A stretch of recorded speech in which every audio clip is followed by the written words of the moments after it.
Hi friends, welcome to my channel RJ Krishan traveller. శుక్రవారం రోజు ఉదయం మేము ఒక నిర్ణయం అయితే తీసుకున్నామన్నమాట. మా కుటుంబంతో కలిసి యాదగిరిగుట్టకి వెళ్ళాలనేసి. అక్కడికి చేరుకున్న క్షణం నుంచే ఏదో తెలియని శక్తి మనసులోకి దిగినట్టు అనిపించింది. స్వామి సన్నిధిలో కూర్చున్నాం. సత్యనారాయణ స్వామి వ్రతం ప్రారంభమైంది. పండితులు చదివిన మంత్రం ప్రతి ఒక్కటి మన గుండె లోపలికి నేరుగా వినిపిస్తున్నట్టు అనిపించింది. అది శబ్దమైతే కాదు, అది ఒక శక్తిలాగా వినిపించింది. ఆ క్షణంలో మనసులో ఉన్న టెన్షన్ మనసుకు తెలియకుండానే కరిగిపోయింది. మా భార్య పిల్లలు అందరం ఒకే చోట కూర్చొని ప్రార్థించినప్పుడు అది కేవలం పూజ కాదు, అది ఒక అనుభవంలా అనిపించింది. మన జీవితంలో ఎంత పరుగులు పెట్టినా ఇలాంటి క్షణాలు చాలా అరుదుగా వస్తూ ఉంటాయి. సత్యనారాయణ స్వామి వ్రతం మన కోరికలు చెప్పుకునే సమయం కాదు, మనసుకి దేవుడికి అప్పగించే సమయం. ఈ వ్రతం పూర్తయ్యాక మనసులో ఒక నమ్మకం అయితే పుడింది.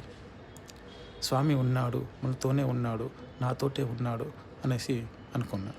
మీరు కూడా ఒక్కసారి కుటుంబంతో కలిసి యాదగిరికి వచ్చి ఈ వ్రతం చేయించుకోండి. మీరు కూడా అదే అనుభూతి, అదే శాంతి, అదే ఆశీర్వాదం మీకు కూడా లభిస్తుంది.